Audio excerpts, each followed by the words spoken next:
And now in 2025, it's worth almost $250 million. And that's right, billion with a B. And that guy's offered a huge reward, paid for his own private forensics team. He's even tried suing the city council members that he thinks stole it. But it doesn't look like he's ever going to find that laptop, which basically means the dude's got to live with the fact that he tossed almost $1 billion into the trash. It's a cruel world, right? And it doesn't get much crueler than that.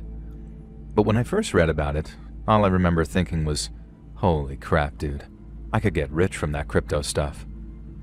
And this was back around spring of 2021 when I first started looking into cryptocurrencies and reading about the markets. I met some really cool people, and then in May of 2021, one of my crypto buddies hit me up with a tip that he thought I might find helpful. A few months prior, before we started talking, he'd spotted a cryptocurrency named Luna that had jumped from 50 cents per token to $6 per token. Such a large spike was obviously of interest to him, so he started reading up on Luna to see what the deal was. And what he read amazed him. It turned out that Luna was just a reserve asset for something called Terra USD, an algorithmic stablecoin designed to retain a 1-to-1 peg with the US dollar. I guess a lot of people will appreciate me translating that into English, so here you go. Terra USD was backed by a ton of investors who all poured millions of dollars into the company who created it. And that's kind of why it was called a stablecoin. With all that money behind it, it couldn't fail, so it remained stable in price. Luna, on the other hand, was an asset that could fluctuate in price per token, but since it was tied to Terra USD, it could never fluctuate too severely and was almost guaranteed to rise in value over time. My buddy told me that he'd waited for a slight dip to buy in, and he did so at $5 per token. But just over a month later, that same $5 token was worth over 4 times as much at $20.71. The currency had then remained somewhat stable for a while before suffering a minor crash, dropping down to around $5 again in May. And that is when my buddy texted me saying it was the perfect time to buy in. He told me he was 99% sure that despite the brief wobble, Luna was about to bounce back in a big way. There was already talk of interest returning, no doubt because of its ties to Terra USD, and my buddy was so confident he bought a bunch more tokens before he decided to text me. That was the thing that really swayed me, and I remember joking with him saying, well, if we go down together. And then since I had a grand total of $490 saved, I bought 100 Luna tokens at $4.81 apiece. When I told her, the girl that I was seeing at the time thought I was nuts, and so did an offline friend of mine named Chris. And when I say offline friend, I mean Chris was both a friend in real life that I knew from high school and someone who didn't pay much attention to stuff online. He had an Instagram account and had played a little Madden with random douchebags from time to time. But apart from that, he was just a regular dude more comfortable with the insides of a car than a computer. He thought I was out of my mind for spending almost $500 on invisible coins, but he wasn't saying that come August time when Luna's value rose from 10 to 20, then $30 per token. And I remember showing him my wallet and he said, "So, can you just cash out whenever you want?" And I explained that no, I had to find a buyer first, but that was easy when a token's value was on the up and up. Then, since the app I was using did that for me, there was a chance that I could make $2,900 profit within less than an hour. And that's when he went from thinking it was all just a scam to realizing there really was something that this whole crypto thing had going on. He sat on my couch, asked me a bunch of questions about it, and I answered everything as best I could given my own limited experience. I was honest too.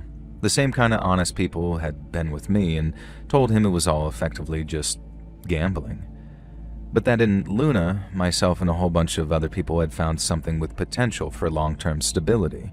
It was still a gamble, but it was just about the safest bet out there for the time being. And for the remainder of 2021, Chris would always ask about my crypto wallet every time we hung out, and it was always good news. Every time he was over, he'd see how much Luna had risen in value, and he'd always make some offhand comment about giving me a bunch of money so I could turn him a quick profit. I didn't think that was such a hot idea, and had always given him the advice that I got. Watch the markets for a while, get to know the system, and then be headstrong and patient enough to make the right buys at the right time. To really profit, you had to wait for a crash, and by the holidays of 2021, when Luna had risen from $30 to $60 to $93 and change, it didn't look like one was coming anytime soon. I told him I'd hit him up the moment one happened. After a very brief drop, which I didn't quite think was the right time, Luna dipped all the way down to around $45 a token at the end of January 2022. I gave him a call and told him it was the perfect time to buy himself in. And then, after talking him through the process of obtaining a crypto wallet, I asked him how many coins he wanted to buy. I don't really know what I was expecting to hear. Maybe a figure similar to my own, a nice round number like 100 or 50 given how much more expensive it was by then. And so when Chris told me he wanted not 100, but 300 tokens, I was a little taken aback. I thought I was being kind of wild fronting $4,000. Then there was Chris making an investment of almost $14,000, and he was not a rich guy. When I asked if he was sure, he seemed confident as can be, and I guess he based that confidence on what I told him. Every time Luna took a dip, it came back stronger than ever. So just over a month later, when it had risen from less than 50 to over $100 a token, we both figured he'd made the right choice. Chris's investment was now worth almost $30,000. He'd doubled his money, and as you can imagine, he was very, very happy with me. By the start of April 2022, Luna was almost $120 per token, and my buddy Chris was not only singing my praises every chance he got, but seemed convinced that we were going to be millionaires by the end of the year. I remember one time we were drinking in a bar after a Red Sox game, and he started getting kind of emotional, saying something like, "Dude, I really appreciate what you done for me. This could change my whole life." I told him I doubted that we'd be that rich come the end of the year, and that I was planning on selling my tokens as soon as they hit $150.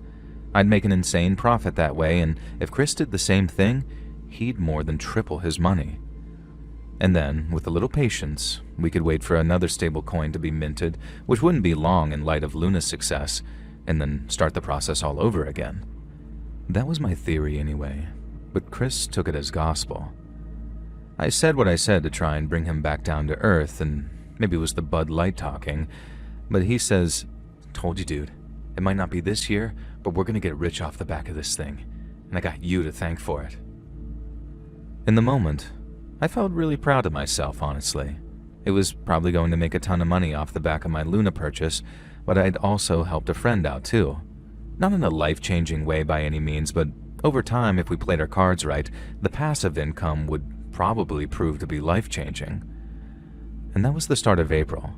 And by the end of the year, if the market trends persisted, Luna was estimated to rise to somewhere around $200 a token. But as the saying goes, man proposes and God disposes. Just a few days after our drunken heart-to-heart in that sports bar, when I felt on top of the world for helping make Chris a little money, Luna took a sharp dip. And then over the next 2 weeks or so, it went from around $120 per token to about $75 per token. Chris called me for reassurance, and I told him what I always did. Every dip was followed by a new peak. It had been that way since Luna was created, and all we had to do was wait a few days for the value to creep back up. It didn't even take 24 hours. The next day, Luna had shot up from the floor price of $75 per token to about a nicer $90 per token. And then after a little more fluctuation, it stabilized at around $95, with every expectation of increasing further in value through May of 2022. Now May starts, and just as predicted, Luna's prices rose again. And then somehow I ended up coming down with this really terrible case of something and was basically bedbound for a couple of days with the exception of trips to the bathroom to puke or poop. And I remember checking my portfolio at one point and seeing Luna had dipped to just under $70 per token. But I wasn't worried, and I had every faith that it'd do its usual thing of skyrocketing to a new high after a period of fluctuation. A lot of stuff after that is kind of hazy, and I remember passing out for at least 13 hours or so once the worst of the sickness was out of me. But then, when I woke up at around 3:30 a.m. on May 11th, 2022, a date that'll forever be burned into my brain, I realized my entire world had been turned completely upside down. After tracking Luna's value, I realized that maybe only an hour after I passed out around 13 hours before, it had dropped from just below $70 to $33 per token. A couple of hours later, it sank to $16 per token, and then I literally watched it in real time as it dropped to 15, then 14, then unlucky 13, right before my very eyes. I never thought that I was the fainting type. I had been in a bad accident as a teenager and seen the meat on the inside of my leg when the broken bone tore its way through the skin. I didn't feel lightheaded. I didn't pass out. I just thought, uh-oh, I need an adult. But when I looked at my phone that morning, I saw Luna's value falling and falling and falling, and I had to sit back down on my bed to keep from falling down actually. My head was spinning, my chest felt tight, and I had to keep taking super deep breaths to keep myself from, I don't know, either puking or passing out or descending into some kind of manic freakout. I started checking forums, message boards, and group chats I was in for any clue as to what had happened. I hoped to God I'd read something reassuring, something about Luna being set to bounce back after suffering a glitch or miscalculation in the blockchain or whatever. But I saw the opposite. Luna had crashed and it wasn't coming back. But how the hell had such a stable asset suddenly crashed and burned like that? Okay, so remember how I told you about Luna being tied to that Terra USD, and how that was tied to the US dollar to keep everything nice and stable? Well, that turned out to be a lie. The dudes who created it told everyone it was supposed to maintain a 1-to-1 peg with the US dollar, but that was nothing but a ruse to lure investors into what was ultimately a kind of unconventional Ponzi scheme. In other words, it was a scam, a very well disguised one that fooled a lot of people, and I fell for it too. But then in doing so, I hadn't just lost $400 of my own money. Chris had lost tens of thousands of dollars, and he was pissed. When I woke up from my super sleep, one of the things that had me suspecting something was wrong was the fact that I had like 50 missed calls from Chris, along with almost 24 text messages too. I guess he got an alert that Luna was crashing, and then went into full-blown panic mode while I was passed out. His texts progressed from stuff like, "Bro, are you seeing this?" and "Dude, this cannot be happening right now," to stuff like, "Pick up the effing phone, bro," and "Are you ducking me right now? Pick up the phone." I remember tapping the little call symbol, very frantic, and then getting nothing but rings until I hit voicemail. I told Chris to call me back as soon as he was awake because even though his last call had come almost 40 minutes prior, I figured that he had to sleep since 4 a.m. was fast approaching at that point. But part of me doubted that he was asleep, mainly because there was no way that I'd be sleeping if I was in his position. And I was right, because maybe only 15 to 20 minutes later, someone started buzzing my apartment from downstairs. I have one of those little intercoms, the kind with a little screen so you can see and talk to the person buzzing you, and I had a pretty good idea of who it was before I saw. It was Chris, but he didn't look angry. He just looked almost deflated. I pressed the intercom button and told him to come on up, and then I walked back into my kitchen to turn on my coffee machine and let it warm up, because I figured that we had a long and painful heart-to-heart ahead of us. I grabbed 2 cups from the cabinet, and then heard Chris's footsteps in the hallway outside. I started walking to the door and then said something to him like, "Hey man, I'll open up." And he responded by slamming what sounded like a fist into the door before growling, "Open the F up." He sounded completely sauced, like drunk as a goddamn skunk, so instead of just opening the door, I took a look through the peephole and then saw Chris literally swaying back and forth on the other side of the door. It wasn't like a dramatic swaying, it was very subtle, but that's how drunk he'd gotten himself, so drunk he could barely stand. I remember how my hands reached for the latch and door handle before suddenly, I paused. I had this flash of an ultra-drunk Chris smashing up my apartment like a bowl in a china shop after some boozed-up argument descended into violence. I thought maybe I was just overthinking it, but no sooner had that thought popped into my head, Chris slammed his fist into the door again with a loud yell saying, "Open the effing door, we need to talk." And that feeling came back fast, the one that made me think letting him inside wasn't such a good idea. And so I suggested he go back home and just sleep it off so we can talk about it over the phone come the morning. I even suggested I'd order him an Uber on my dime by way of an apology for not picking up his calls. And then I was halfway into explaining how sick I'd been when something slammed into the door so hard it made me jump back. I figured he was trying to kick my door in because I heard bam, then bam, and then bam, one each harder than the last. I started yelling at Chris to stop, and he gave the door a few more kicks before he stopped.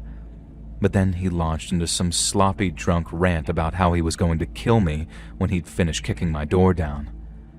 I tried explaining what happened with Luna, as in why it had crashed and all of that, but it was no good.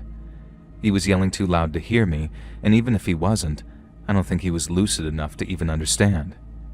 He kept saying, "Open the door, James, open the door," in a way that honestly sounded like he was losing his mind, and that alone scared the crap out of me. But I also was faced with the very real possibility of having to violently defend myself against one of my best friends, and that's a feeling that I wouldn't wish on my worst enemy. The kind that makes tears well up in my eyes just thinking about it now, even all these years later. And in the moment, I knew I should call the cops, but I couldn't. I couldn't do that to him. Part of me figured that I could just talk him down, but the other part knew I couldn't. I remember thinking that maybe just seeing me holding a knife might shock some sense into him, but I couldn't bring myself to go get one either. I just kept saying, "Please, man, don't do this. This isn't you." But Chris didn't stop. Not until I heard someone else out in the corridor yelling at him to stop. I recognized that voice of my neighbor from down the hallway, but I also recognized the fear and surprise in Chris's voice when I heard him angrily say back, okay, I'll stop." I knew my neighbor must have been pointing a gun at him or something because when I looked through the peephole, Chris literally had his hands in the air as he backed away from the door, and then I heard my neighbor yell at him to get out of there before he gets himself shot. Chris kind of came to his senses, I suppose, in that moment, and I thank God that he didn't bring his own gun, and I know he owns one, so we all quite literally dodged a bullet with that one. And then maybe 10 or 20 seconds after my neighbor came to the rescue, Chris staggered out of my apartment building and presumably went to his car. I thanked my neighbor a whole bunch, and he'd already called the cops, so one arrived not long after to ask what had happened. And while I told him everything, start to finish, I also said that I didn't want to press charges against Chris because he wasn't in his right mind. I remember telling the cop about all the crypto he lost, and when I told him the amount, he said, "How much did you guys lose?" He couldn't believe it. He didn't even know what crypto was, really. Before he left, he advised me to keep my distance from Chris for a couple of days. A phone call might be an idea, as he might be happy to hear that I wasn't pressing charges, but I wasn't to do something stupid like show up on his doorstep, otherwise it might be me getting a gun pointed in my face. I tried calling, but he didn't answer. I tried texting, but he didn't reply. I tried contacting Chris on Instagram, and he blocked me, and then I tried asking his girlfriend and mutual friends to pass on messages, but none came back. I figured he'd stay mad for a few days, maybe a week or two tops, because sooner or later, he had to figure out that it wasn't my fault.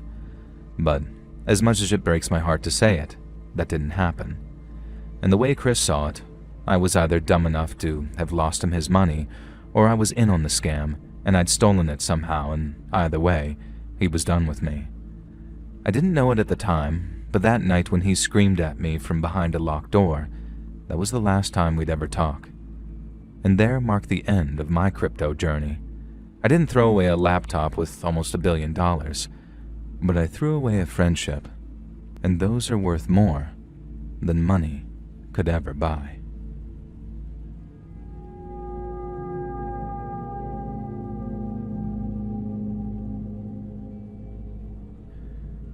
Born on September 20th of 1961 in Baltimore, Maryland, Sharon Rena Lopatka was the first of 4 daughters born to Mr. and Mrs. Abraham J. Denberg. As a young lady, she was a cantor at the Beth Tefillah Synagogue in nearby Pikesville and was a part of her high school sports teams and choir club. peers described her as being as normal as you can get, and then sometime following her graduation in 1979, she began dating a construction worker named Victor Lopatka. Sharon's Orthodox parents didn't entirely approve of the relationship, but that didn't deter her in the slightest. She moved into his Hampstead tract house in 1990, and they married the following year. In 1995, Sharon and Victor were living in Ellicott City, and to bring in a little extra cash each month, Sharon began an online advertising business based out of their home. Her first venture, House of Dion, sold mail-order home decor guides for $7 apiece. An advertisement on the website read, "Home decorating secrets seen in the posh homes from the New England states to the Hollywood homes can now be yours. Never published before. Quick, easy ways to decorate your home." Sharon proved such an effective advertiser that she was able to begin selling her copywriting skills for $50 per copy, and did so under the trading name Classified Concepts. Victor, who was initially skeptical of a nascent internet's money-making potential, was as proud as he was surprised by his wife's success. He encouraged her to continue her enterprising ways, which resulted in Sharon spending more and more time on the internet. In addition to her copywriting and home decor guide businesses, Sharon began managing the sales department for several websites offering psychic readings to its users. She also negotiated herself a percentage of sales from other services, some with premium rate telephone numbers, by advertising them on her websites. Within just a few short months, Sharon had transformed their home computer into a home enterprise, and it's clear she recognized the internet's near limitless capacity for commerce. Yet unfortunately, in her quest to provide for her family, Sharon began venturing into the seedy underbelly of the Let's Read YouTube channel. Yet unfortunately, in her quest to provide for her family, Sharon began venturing into the seedy underbelly of the World Wide Web. Even in the internet's earliest years, the adult entertainment industry fielded a strong presence, having recognized the potential for widespread distribution and subscription-based payment systems. Sharon was no different, and immediately saw what a huge demand there was for online adult entertainment. With her strengths lying in marketing, Sharon offered her services to a number of distributors, and once again found a huge demand for her lucrative skill set. Yet it wasn't long before Sharon observed another pattern of online behavior. The more extreme the adult entertainment, the more money there was to be made. Sharon noticed that those interested in the more extreme varieties, which depicted subjects being restrained, hypnotized, or chloroformed, would pay double, or sometimes triple what consumers of milder varieties were willing to hand over. And to her, it was a no-brainer. She could receive up to 3 times her regular rate of pay for the same amount of work, and so, under the pseudonym of Nancy Carlson, she once again raised her salary ceiling, much to the delight of her husband. As Sharon began tailoring her online expertise to the more perverse and depraved, she began selling her undergarments, and it's here that her interests appeared to shift from professional to personal. She transformed the mere pseudonym of Nancy Carlson into a full-blown online persona, and while visiting obscene chat rooms would pretend to be a 300-pound dominatrix who starred in several adult films. It's believed Sharon would offer a certain kind of online chat session in exchange for cash, which once again contributed to her ever-rising revenue. But somewhere along the way, her behavior took a dark turn.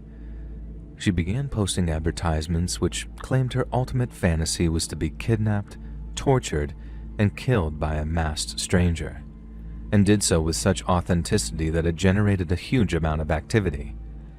Some offered to fulfill her fantasies, while others, such as a user named Tanith, felt Sharon was going too far. Tanith, who claimed to be some kind of online activist, appeared concerned for Sharon's mental health and gently warned her of the potential consequences. But Sharon did not explain that her posts were eccentric entrepreneurialism, nor did she claim that they were just unrealistic fantasies. Instead, she replied, "I want the real thing. I did not ask for you to preach to me." It was a Sunday morning on October 13th of 1996 when Sharon told her husband she was driving over to Georgia to meet some old friends. Her husband wished her a safe trip, then went about his day as normal. But Sharon was not headed to Georgia. Instead, she drove for 45 minutes towards Baltimore's Pennsylvania station, then arrived in Charlotte, North Carolina at around 8:45 p.m. Around the same time she arrived in Charlotte, Sharon's husband noticed a handwritten note she'd left lying on the kitchen table. It's not clear exactly what was written, but not only did Sharon request that her husband refrain from searching for her, but she wrote, "If my body is never retrieved, don't worry. Know that I'm at peace." Victor rushed to inform police that his wife was missing and potentially in danger, but it was already too late. Sharon had already met with the man she'd made an unholy arrangement with, Robert Glass. For nearly 16 years, Robert Frederick Glass lived an unremarkable life as a computer analyst working for the government of Catawba County. He wed a woman named Sherry, with whom he'd shared 3 children, and their marriage lasted 14 happy years until May of 1996, when Sherry logged onto her husband's computer. There in Robert's email account, Sherry found several emails she later described as raw, violent, and disturbing. Under the usernames Toyman and Slowhand, Robert had secretly been visiting illicit chat rooms for years. But he wasn't simply swapping pillow talk with like-minded strangers. He seemed to delight in the prospect of inflicting suffering on the innocent, and he did so in a way that suggested it was far more than just a mere fantasy. Sherry promptly filed for divorce, and given the nature of his indiscretion, Robert Glass lost access to his children. This proved understandably devastating for Robert, but instead of pulling himself away from such perversions and living a cleaner existence, he poured himself into his depravities as a coping mechanism. Over the months that followed, Robert sank deeper and deeper into debauchery and grew steadily more fixated on the thrill of inflicting suffering and taking lives. Then eventually, in August of 1996, Robert Glass found one of Sharon's posts, and the two began an unhealthy and obsessive online affair. They exchanged 900 pages worth of emails in just over a month, before eventually coming to a nightmarish agreement. They would meet up, then after a few final days of depravity, Robert would end Sharon's life. During the missing persons investigation that followed her husband's report, detectives gained access to Sharon's computer, and it's here they discovered the exact nature of her communications with Robert Glass. Maryland detectives swiftly contacted their North Carolina counterparts, who arranged for Glass's home to be put under surveillance. Officers then spent 24 hours staking out his house, but there were no sightings of Sharon Lopatka. And then finally on October 25th, a judge issued a search warrant for the home and police swooped in. Inside the house, officers discovered several of Sharon's belongings in addition to bondage equipment and drug paraphernalia. They also uncovered a .357 Magnum handgun along with several computer disks which appeared to contain child exploitation material. But it wasn't until officers searched the home's backyard that they made the most chilling discovery of them all. Buried under a mound of soil around 75 feet from the house, officers unearthed body parts belonging to Sharon Lopatka. Glass was at work when he was arrested, and then after being charged with first-degree murder, he was held without bond at the Caldwell County Jail. He pleaded guilty to voluntary manslaughter and exploitation charges on January 27th of the year 2000, and was sentenced to between 3 and 6 years in the Avery Mitchell Correctional Institution. Glass was also sentenced to an additional 27 months on federal charges of second-degree minor exploitation to be served consecutively. In an interview conducted during his imprisonment, Glass admitted to fulfilling Sharon's torture fantasy, but was quick to add that her death was an accident. "I don't know how much I pulled the rope," he said, "but I never wanted to kill her." John Butts, the chief state medical examiner of North Carolina, agreed with Glass's claim that the strangling was accidental. Police did not. They described the death as intentional, and unfortunately for Glass, they had 900 pages of written evidence to support their claim that Sharon's murder was both intentional and premeditated. The Lopatka case was reportedly the first in which a murder suspect was put in custody by a police department based purely on email evidence.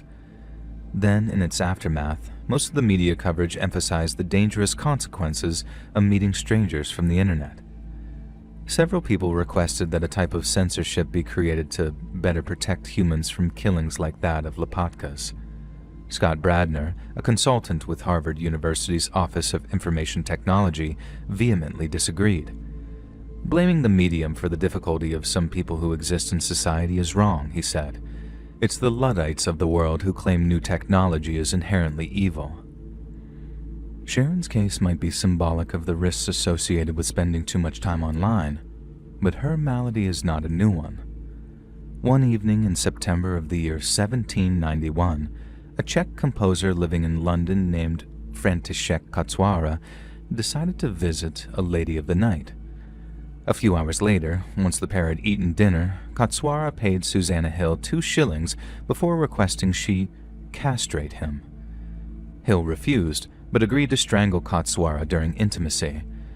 But then, by the time they were finished, he was dead. One of the first recorded cases of what we might call carnal asphyxiation, Susanna Hill was charged with František Katswara's murder. But following her trial at the Old Bailey on September 16th, the jury accepted her testimony and she was acquitted on all charges. Robert Glass, on the other hand, received no such mercy. He was incarcerated at the Avery Mitchell Correctional Institution in North Carolina, then spent the next 2 years as an exemplary prisoner who appeared racked with regret. The guilt seemed to have weighed heavily on Glass's heart, too, because on February 20th of 2002, just 2 weeks before he was set to be released, he suffered a massive myocardial infarction. Glass was rushed to the Spruce Pine Community Hospital, but was later pronounced dead at exactly 1:30 a.m. the following morning. His death marked the end of a terrifying chapter in the history of digital criminality and illustrates what can happen when dark, violent fantasies collide with the harsh light of reality.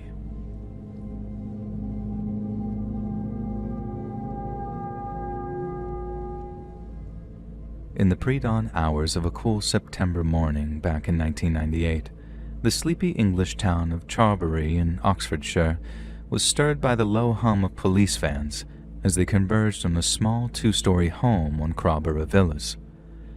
The detached house, a faded Victorian property with peeling paint and a small front yard, was their target's last known address. Intelligence suggested he lived alone and was deeply paranoid, often keeping erratic hours and using multiple exits and entrances on the off chance he was being tailed. A dog unit stood ready in case he attempted to flee via the back garden, through which he had access to the dense woodlands which surrounded the town. Acting on a tip from the U.S. Federal Bureau of Investigation, the dawn raid was timed for 5 a.m. sharp, an hour when only the farmers working surrounding fields would have stirred from their slumber. Oxfordshire police had managed to piece together a vast web of clues and evidence, including private emails and computer metadata. All had pointed back to the terraced house on Crowborough Villas, while suggesting its resident was part of a colossal global network of child-abusing cybercriminals. At 4:55 a.m., a team of 12 tactically clad officers from Oxfordshire Police assembled outside the house. One stepped forward, his fist hammering on the door before he yelled, "Police, open the door now." While no response came, a battering ram splintered the front door's lock, and the officers flooded inside. The ground floor was a mess of stacked newspapers and unwashed dishes, with the smell of old cigarettes hanging in the air. Torch beams swept the darkened rooms as officers moved methodically, clearing the living room and kitchen. Upstairs, they found 28-year-old Ian Baldock in a back bedroom, startled awake and scrambling to pull on a jacket. "Hands up, don't move," an officer barked. Baldock froze, his face pale in the flashlight's glare. He knew the game was up, and that escape was impossible. By 6:30 a.m., as first light crept over the village, Baldock was being loaded into a police van. Drawn by the commotion, neighbors peered from windows, whispering about the man they'd known as a quiet, shifty figure who was rarely seen in local pubs such as Ye Olde Three Horseshoes. The raid disrupted the morning calm, with police tape fluttering across the property and officers standing ground as forensic teams arrived to carry away Baldock's computer. The seizure and arrest resulted from months of solid work, with Baldock being the first domino in a chain that would eventually take down one of the world's largest child exploitation networks. This is the story of Operation Cathedral.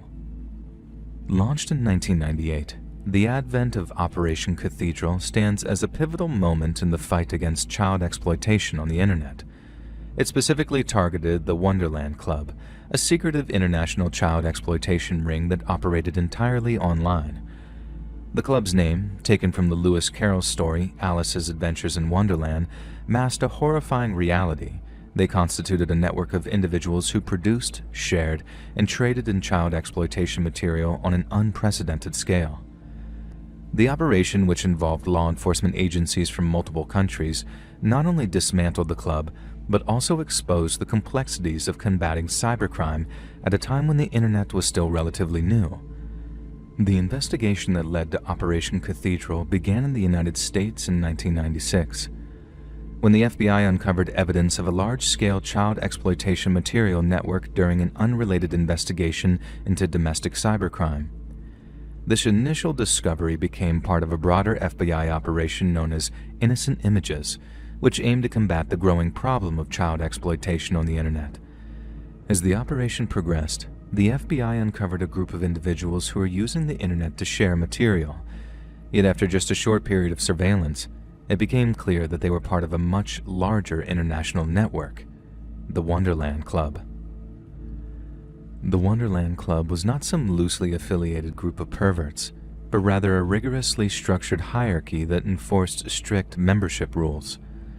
In order to join, prospective members not only had to provide the organization with at least 10,000 images of child exploitation, but they had to ensure these images had not already been circulated within the group. This requirement made sure that the club's library of exploitation material grew continuously and exponentially, making it one of the largest repositories of such material in human history.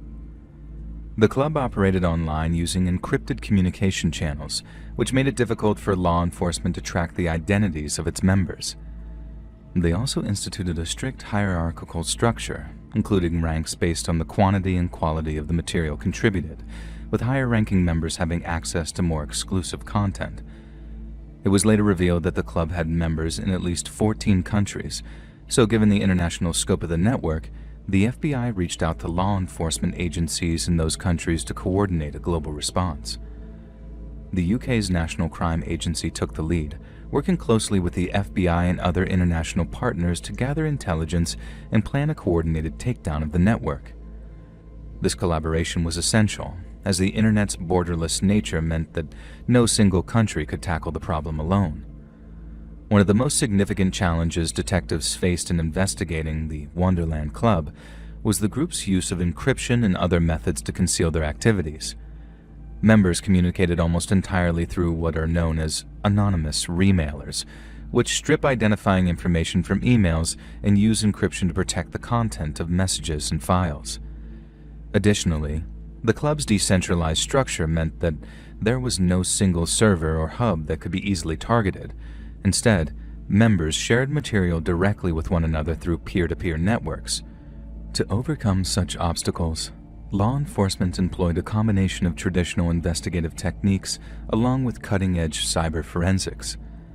Undercover officers began infiltrating the club by posing as potential members. Then, once they gained access to the group's communications, they were able to begin gathering evidence on individual crimes. But this was a delicate and dangerous process, as any potential misstep could alert the club's members to the investigation and cause them to scatter into the darkest depths of the internet. Another challenge was the sheer volume of material officers had to sift through. The Wonderland Club's library was estimated to contain over 250,000 images and almost 1,800 videos of child abuse stored on computers, disks, and other media. Analyzing this material in order to identify victims and perpetrators required significant resources and expertise.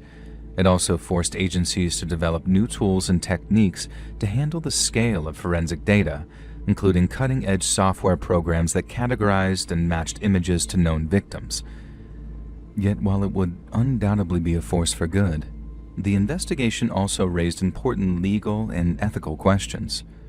For example, in order to gather evidence, undercover officers had to engage with the club's members and in some instances view or even share exploitation material. This raised concerns about the potential for law enforcement to inadvertently contribute to the exploitation of children, even if it was in the pursuit of justice. To address this, strict protocols were put in place to ensure that any actions taken by undercover officers were carefully controlled and that the focus remained on identifying and rescuing victims. Yet the issue is still reminiscent of a Friedrich Nietzsche quote from his work Beyond Good and Evil. "He who fights with monsters might take care lest he thereby become a monster. And if you gaze for long into an abyss, the abyss gazes also into you." After 2 years of solid investigation, Operation Cathedral culminated in a series of coordinated raids which took place on September 2nd of 1998. Law enforcement agencies in 13 countries, including the UK, the US, Australia, Germany, and Italy, executed simultaneous search warrants, then swiftly arrested suspects to prevent the club's members from warning one another. In total, over 100 individuals were arrested, and a vast amount of evidence was seized, including computers, hard drives, and other digital storage devices. One of the most high-profile arrests was that of Gary Salt, a British man who was found to be a key member of the club. Salt's home contained a large collection of exploitation material, and he was later sentenced to 12 years in prison for his despicable contributions. While over in the United States, the FBI arrested a man from California who was found to have over 100,000 images on his computer. Thankfully, the raids led to the identification of several child victims, including a 10-year-old American girl who was rescued after images of her abuse were found in the possession of a club member. This underscored the real-world impact of the operation, as it not only dismantled the network, but also saved children from ongoing exploitation. Despite the operation being a complete success, the legal outcomes of Operation Cathedral varied wildly depending on the jurisdiction.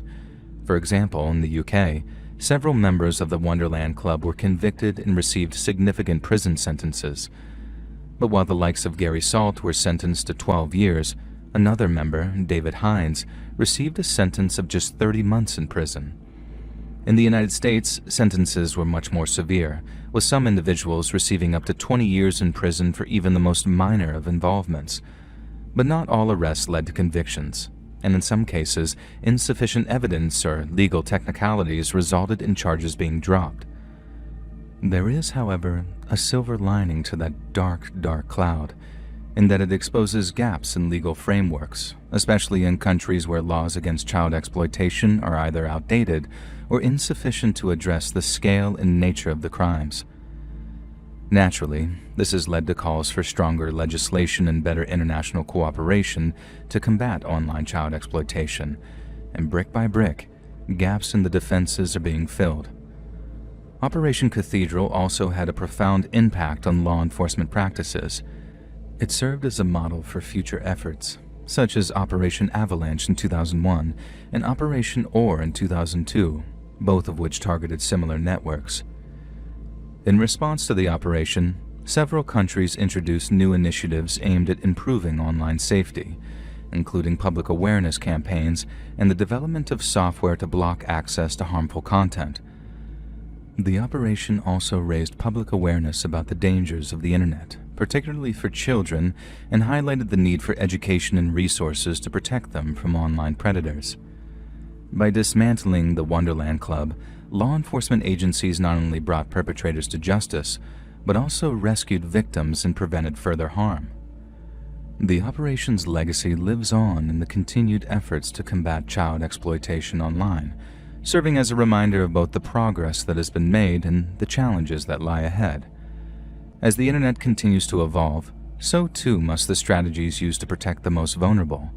But with determination, cooperation, and innovation, even the most secretive and sophisticated criminal networks can be brought